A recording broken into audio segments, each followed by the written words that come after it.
사도신경으로 신앙 고백 드림으로 새벽 예배 시작합니다.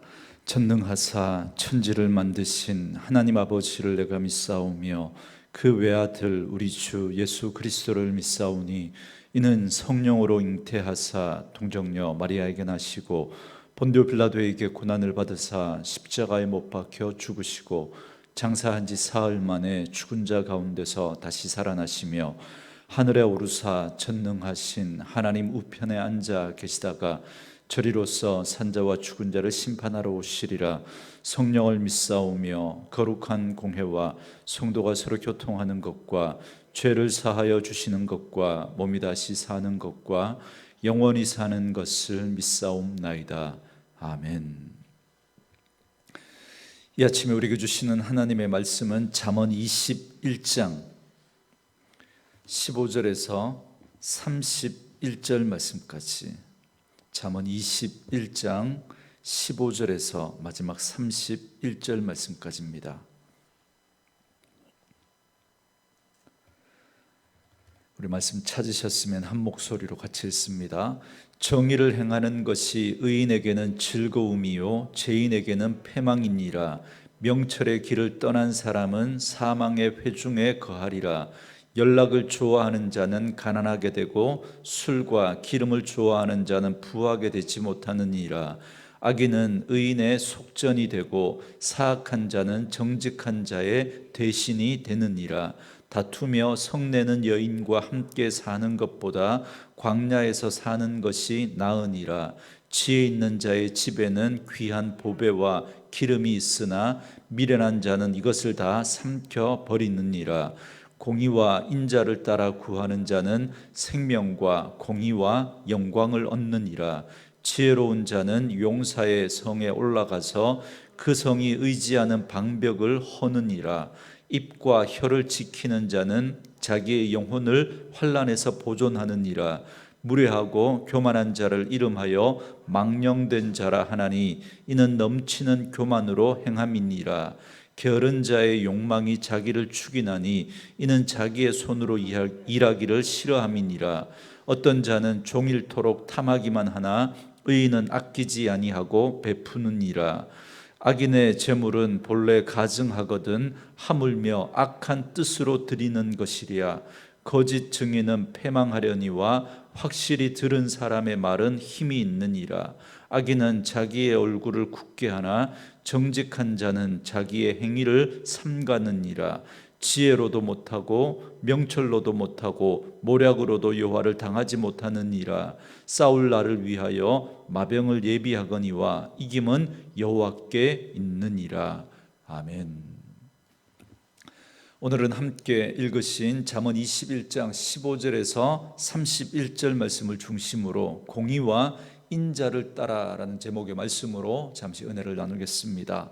계속해서 솔로몬의 375 단편 경구집 가운데 오늘은 66번째 단락에서 69번째 단락까지 말씀을 살펴보도록 하겠습니다. 말씀드린 것처럼 66번째 단락은 9절부터 20절까지인데 어제 14절 말씀까지 살펴봤고요. 오늘은 15절부터 이어서 살펴보도록 하겠습니다. 먼저 15절 말씀에 정의를 행하는 것이 의인에게는 즐거움이요 죄인에게는 패망이니라 그럽니다. 의인은 정의가 실현되는 것을 기뻐합니다. 왜냐하면 의인의 품성 자체가 정의를 기뻐하기 때문에 그렇습니다. 그러나 죄인은 정의가 실현되는 것을 두려워합니다. 왜냐하면 정의가 실현되기 때문에 그러면 자신의 그 죄가 드러나게 될 것이고 그 죄에 대한 심판이 따르기 때문에 그걸 싫어하는 겁니다. 그래서 무슨 수를 써서라도 그걸 막으려고 하는 것이죠. 그리고 16절 말씀에 명철의 길을 떠난 사람은 사망의 회중에 거하느니라 그럽니다.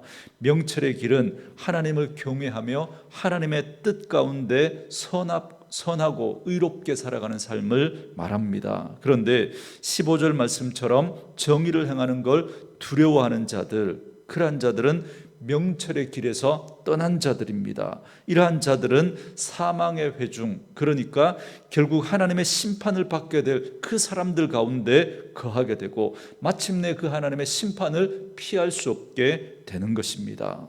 그리고 17절 말씀에 연락을 좋아하는 자는 가난하게 되고 술과 기름을 좋아하는 자는 부하게 되지 못하느니라 그럽니다. 이 말은 일반적으로는 물질적인 그런 향락에 사로잡혀 사는 자는 결국은 가난에 깊이 빠지게 되고 거기서 헤어나지 못하게 될 것을 말씀하시는 그런 구절로 해석할 수 있습니다. 그러나 우리가 앞에 구절과 연결해서 해석을 하면 그렇게 명철의 길을 떠나 하나님의 심판을 자초하는 그러한 삶을 살아가면서도 자신 앞에 있는 그 심판조차 모르고 세상의 쾌락을 쫓아 잔치하고 마음대로 살다가 심판의 주를 만나게 될 것이라는 겁니다.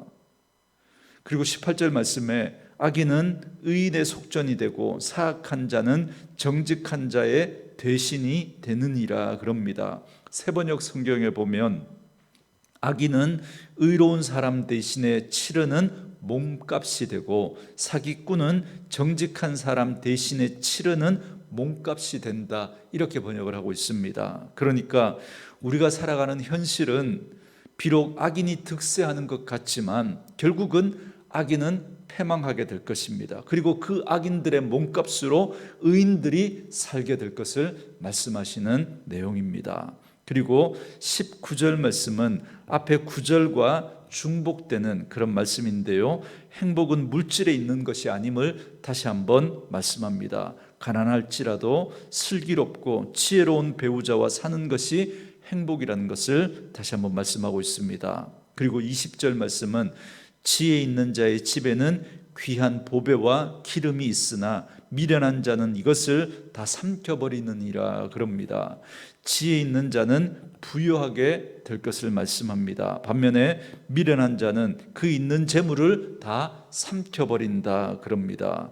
규모 없이 살다가 자신의 재산을 다 탕진해버리고 마는 걸 말씀하고 있습니다. 특별히 여기서 삼켜버린다라고 하는 말은 앞에 일을 생각하지 않고 눈앞에 현실에 그 즐거움을 쫓아 무분별하게 살다가 재산을 다 탕진해버리는 경우를 말합니다. 그렇기 때문에 이 말씀은 내일을 준비하는 자가 지혜로운 자임을 말씀해 주고 있습니다. 여러분, 이건 영적으로도 마찬가지입니다. 우리는 주님 앞에 서게 될 것입니다. 우리는 그때를 늘 염두에 두고 살아가야 합니다. 지난번에 말씀을 드린 것처럼 하나님 앞에서 영적인 청문회가 있다는 사실을 기억하고 우리는 오늘의 삶을 깨어 준비하는 삶을 살아가야 할 것입니다. 계속해서 21절부터 23절까지는 67번째 단락으로 의인과 지혜자의 성공과 승리에 대해서 말씀해 주고 있습니다. 먼저 21절 말씀에 공의와 인자를 따라 구하는 자는 생명과 공의와 영광을 얻느니라 그럽니다. 하나님의 공의를 추구하는 삶은 한마디로 말하면 하나님의 말씀을 따라 정직하게 살아가는 삶을 말합니다. 그리고 여기서 인자는 하나님께서 하나님의 자녀를 변함없이 사랑하는 그 사랑, 헤세드를 말합니다. 따라서 인자를 구한다라고 하는 건 하나님이 우리를 변함없이 사랑하신 것처럼 우리도 하나님으로부터 받은 그 사랑을 그 사랑으로 다른 사람을 사랑하며 살아가는 그 삶을 말합니다. 그게 인자를 구하는 겁니다. 그러므로 공의와 인자를 구한다라고 하는 이 말은 하나님의 말씀과 뜻에 순종하면서 살아가는 삶, 그리고 하나님으로부터 받은 사랑을 흘려보내면서 이웃을 사랑하며 살아가는 그 삶을 말합니다. 이런 자에게 생명과 의와 영광을 상급으로 주신다 말씀하고 있습니다. 그리고 22절 말씀에 지혜로운 자는 용사의 성에 올라가서 그 성이 의지하는 방벽을 허느니라 그럽니다. 이 말씀은 지혜가 힘을 이길 수 있다라는 말입니다. 그러니까 용맹한 군인들이 지키는 튼튼한 성을 함락시킬 수 있는 힘이 바로 지혜라는 겁니다. 우리 흔히 하는 말로 펜이 총보다 강하다 그렇게 말하지 않습니까? 여러분, 그러나 여러분, 잠언에서 말하는 지혜는 근본적으로 하나님을 경외하는 자에게 주시는 하늘로부터 오는 지혜를 말합니다. 인간의 지혜도 여러분 총보다 힘보다 강한데, 여러분 하나님이 주시는 지혜, 하나님을 경외하는 자에게 하나님이 주시는 하늘로부터 오는 지혜는 여러분 더 말할 것이 없습니다. 여러분, 그렇기 때문에 하나님을 경외하며 하나님의 말씀에 순종하며 살아가는 그 삶이야말로 참으로 지혜로운 삶이고, 그러한 자의 삶은 힘이 있습니다. 사단의 그 권세를 무너뜨리는, 사단의 견고한 진을 무너뜨리는 능력이 되는 것이 바로 하늘로부터 오는 지혜입니다. 우리가 그 하나님을 인정하고 그 하나님을 경외하며 믿음으로 살아갈 때 그러한 자에게 이런 능력을 하나님이 허락해 주실 줄 믿습니다. 그리고 23절 말씀에 입과 혀를 지키는 자는 자기의 영혼을 환난에서 보전하느니라 그럽니다. 또다시 말을 조심하라고 거듭거듭 또 말씀해 주고 있습니다. 우리가 살아가면서 말만 조심해도 웬만한 문제와 갈등은 우리가 피해갈 수 있습니다.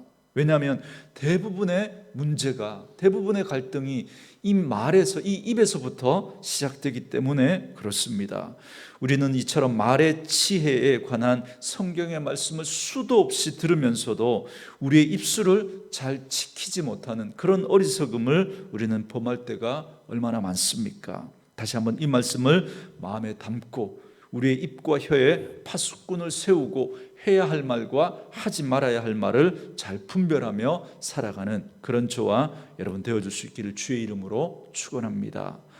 계속해서 24절부터 29절까지 말씀은 68번째 단락의 말씀으로 악인의 가증한 면모와 그들의 패망에 관해서 말씀하는 내용을 담고 있습니다. 먼저 24절 말씀에 무례하고 교만한 자를 이름하여 망령된 자라 하나니 이는 넘치는 교만으로 행함이니라 그럽니다.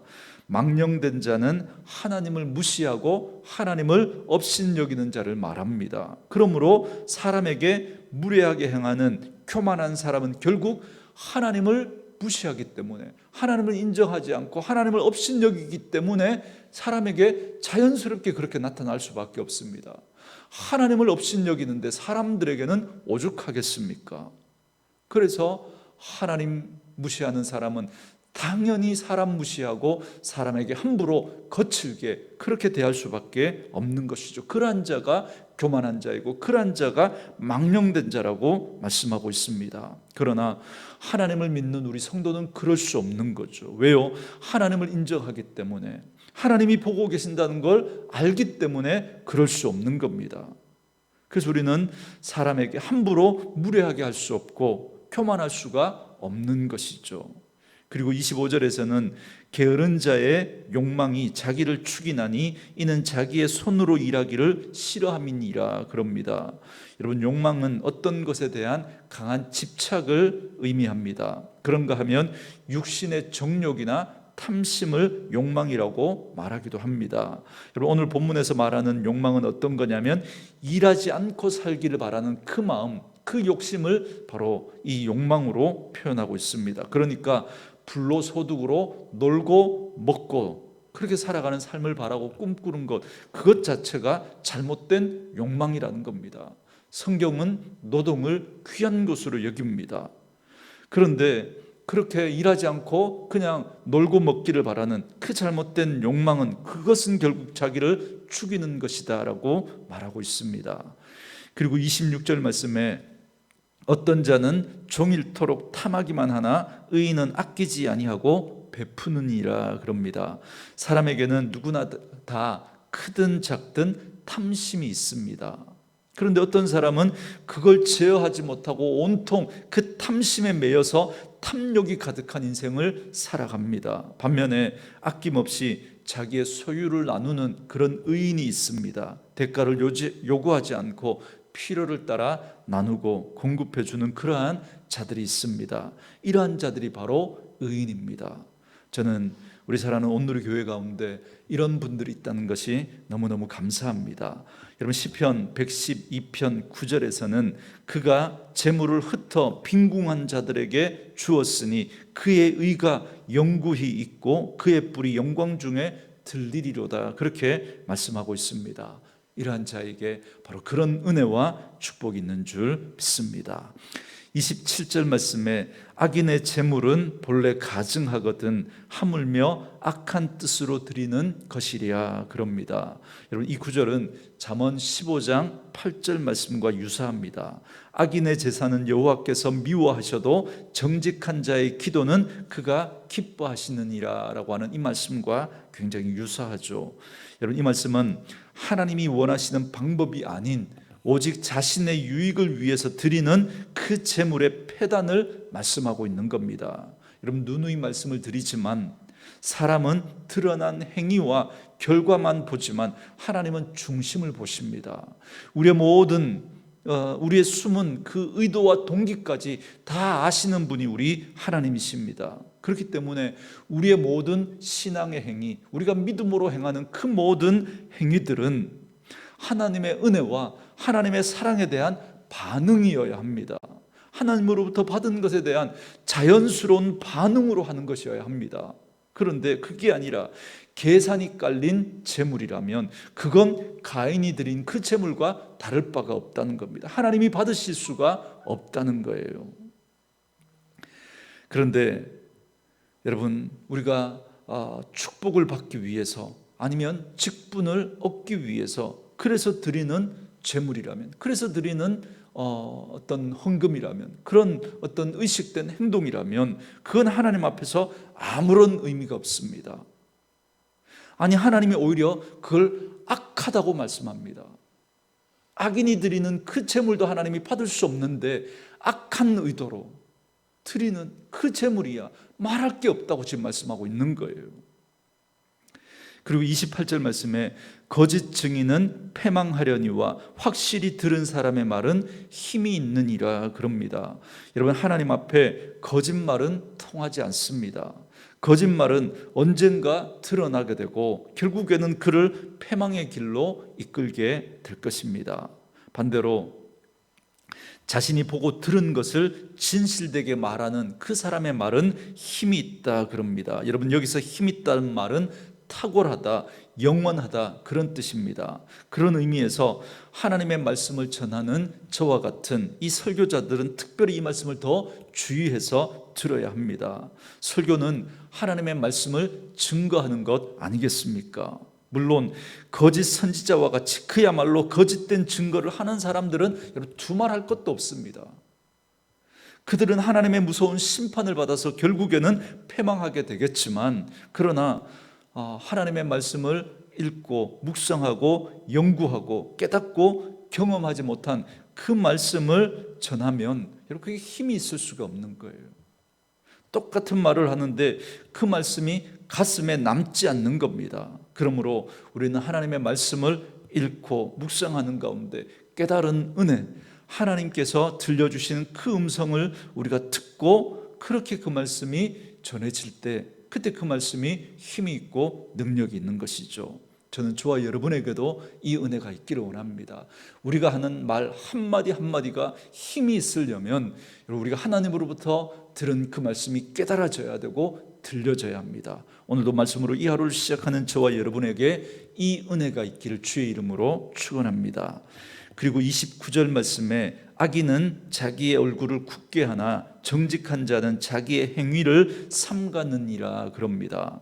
여러분 여기서 얼굴을 굳게 한다라고 하는 이 말은 뻔뻔한스러운 걸 말합니다. 뻔뻔스러운 거. 다시 말하면 부끄러움을 모른다는 겁니다. 반면에 정직한 자는 자신의 행위를 삼간답니다. 다시 말하면 자신을 살펴본다는 거예요. 자신을. 그래서 정직한 의인은 함부로 남을 비난하거나 비판하지 못합니다. 왜냐하면 그 말을 하려고 보니까 자기가 자꾸 보이는 거예요. 자기가.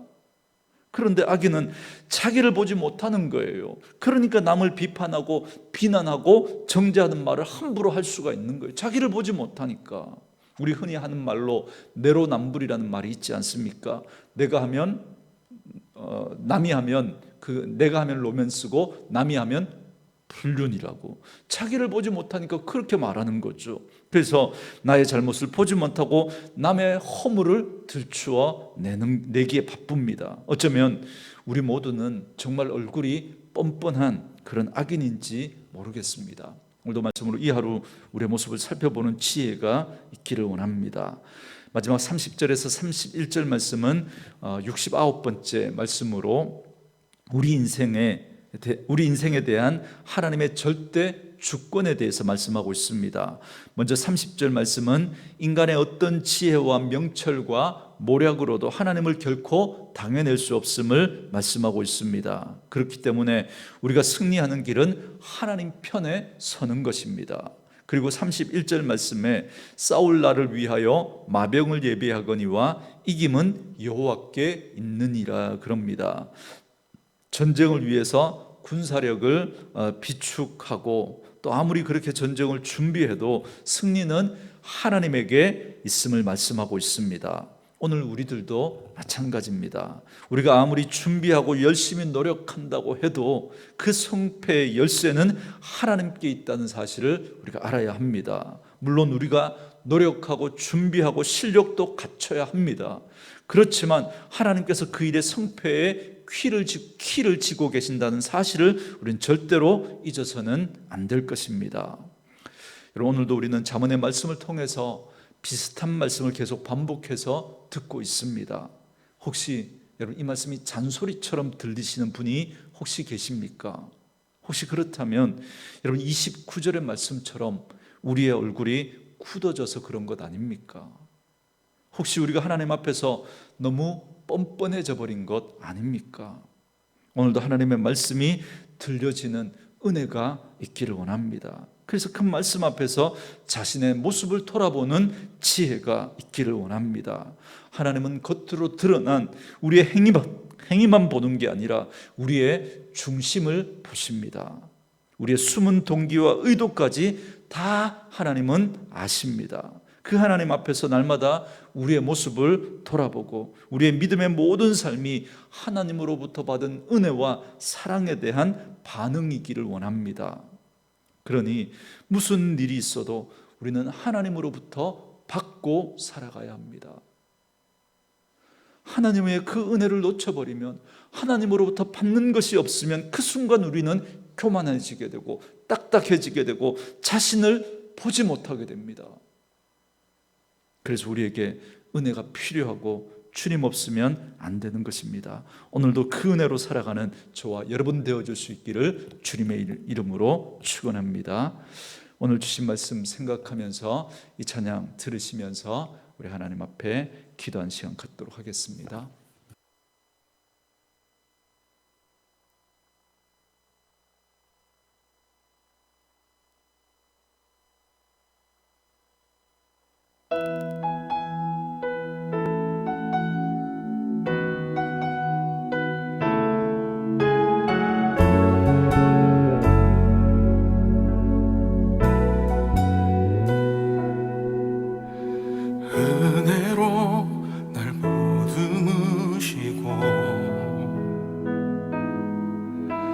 사랑으로 품어주셔도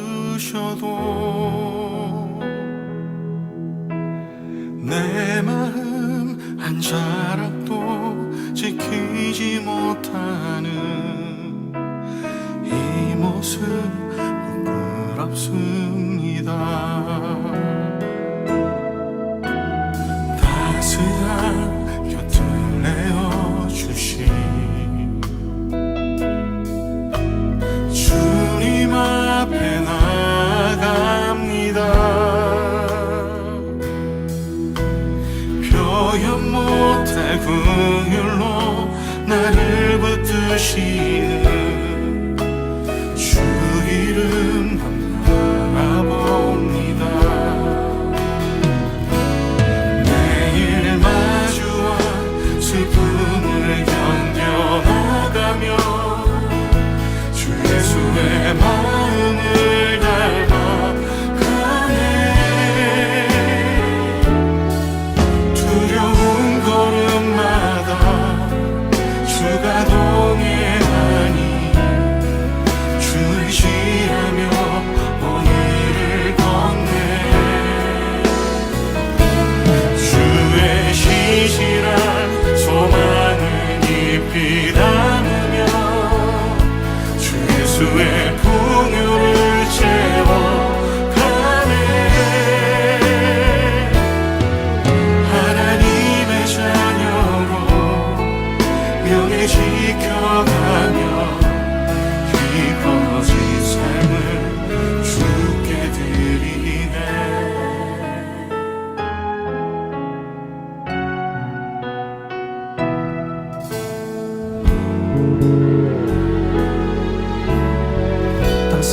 돌려주시니 따스한 곁을 내어주시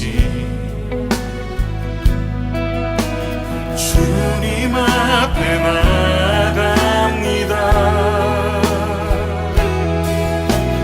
표현 못할 긍휼로 나를 붙드시는 주 이름 바라봅니다. 매일 마주한 슬픔을 견뎌나가며 주 예수의 마음을 닮아가네. 두려운 걸음마다 주가 동행하니 주를 지으며 오늘을 건네. 주의 신실한 소망을 깊이 담으며 주 예수의 풍요를 채워가네.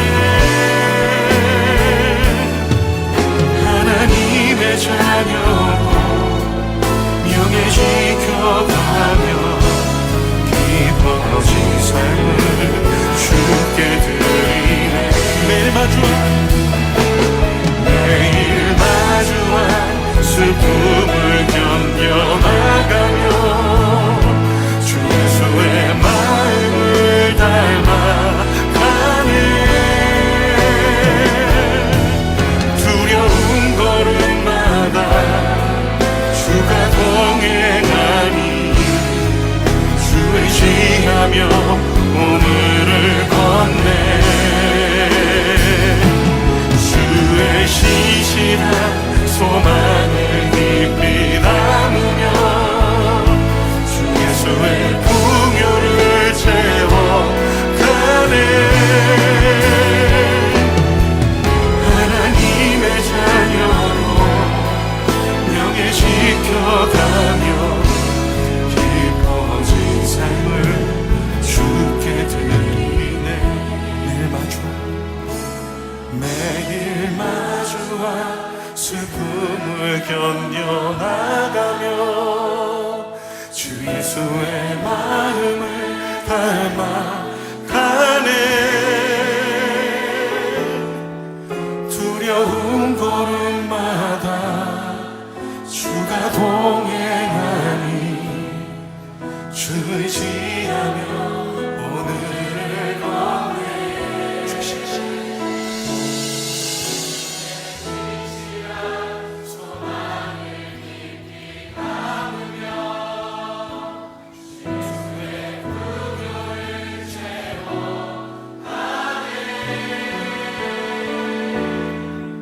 하나님의 자녀로 명예 지켜가며 깊어진 삶을 주께 드리네. 하나님의 자녀로 명예 지켜가며 깊어진 삶을 주께 드리네.